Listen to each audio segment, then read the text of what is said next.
বিশ্বে অনলাইন জুয়ার ওয়েবসাইট ও অ্যাপ নিয়ে বর্তমানে বেশ শোরগোল পড়েছে। ভারতের নামি-দামি তারকারা এসব অ্যাপে জড়িয়ে আদালত পর্যন্ত গিয়েছেন। বাংলাদেশেও এসব নিষিদ্ধ জুয়ার প্রচারণার দেখা মিলছে তারকাদের। নামী অভিনেত্রী জয়া আহসান ও গ্ল্যামার গার্ল নুসরাত ফারিয়ার পর অনলাইন জুয়ার অ্যাপে এবার দেখা গেছে ঢাকাই সিনেমার জনপ্রিয় নায়িকা অপু বিশ্বাসের নাম।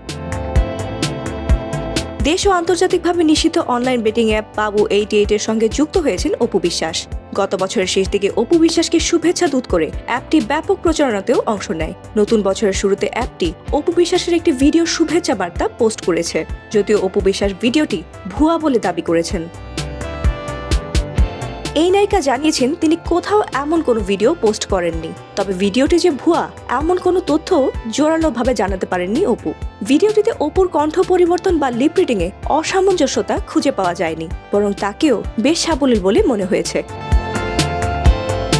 গত বছর এরকম একটি ওয়েবসাইটের বিজ্ঞাপনের মডেল হয়ে বিপাকে পড়েছিলেন ক্রিকেটার সাকিব আল হাসান, যা নিয়ে তোলপাড় হয়েছিল দেশ জুড়ে। এছাড়া দেশ ও আন্তর্জাতিকভাবে নিষিদ্ধ এসব বেটিং সাইটের বিজ্ঞাপনে দেখা গেছে জয়া আহসান ও নুসরাত ফারিয়াকেও।